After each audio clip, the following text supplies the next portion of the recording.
can you share any lesser known plugins that you feel have significantly improved your workflow or sound quality? So I guess things that are not really, top of mind or Well, I'll give you one for workflow. nice. Because there's not a lot of things that fall into that category because our workflow just adapts Yeah, per situation. as the well that and then as the DAWs and the plugins have their own life over 5-10 years, we just adapt slowly with it, so we don't notice something that's just instant workflow change. Like Isotope Ozone 11 might be something where it's like, okay, that saves me a lot of time because there's so much in one plugin. I don't have to have 10 plugins. So maybe that, but bigger than that, workflow wise, I'd say SoundFlow. Soundflow. SoundFlow is a script editor. At least I think that's what it is. But it basically it's one button pushes that can do many commands. So you hit a button and it'll take a stereo track, split it into two monos, delete one side, pan the left one up the middle, and hide the stereo one.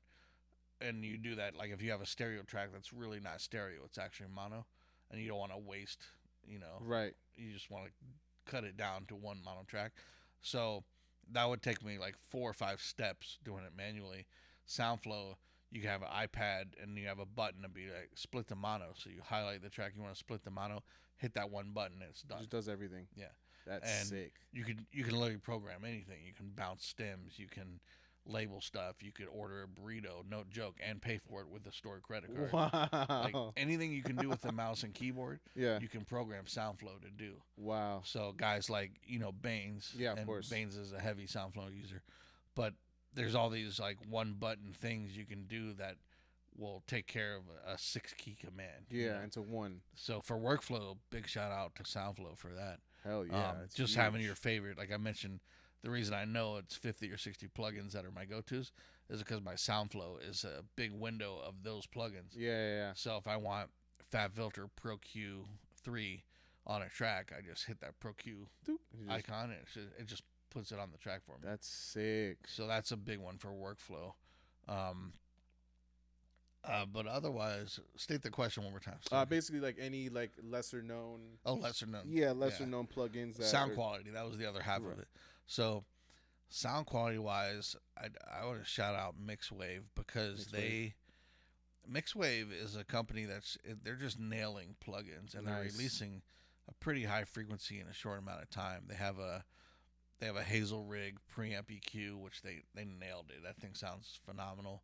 They have this coil preamp. It's a very vintage, warm sounding preamp, and they modeled that, and that thing has really become integrated into my workflow.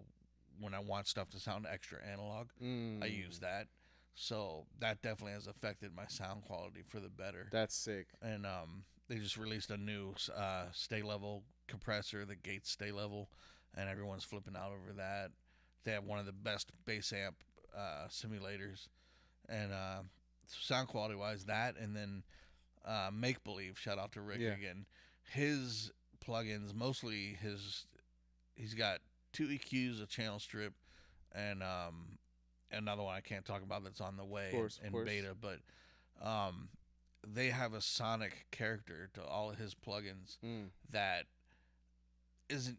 It's not that it's not normal. It's just something new, and it's very subtle. But when you use 50 of them in your song, it makes a sonic stamp. Yeah, for sure. And I identify with that sonic stamp. Nice. So I've integrated that into my sound. So Mixwave and Make Believe, like they're both a big part of my sound in the last year, I'd say. Nice. So that's the fresh stuff right there. If you're using it in the last 12 months, it's like this is the stuff that I'm on right now. Yeah, for sure.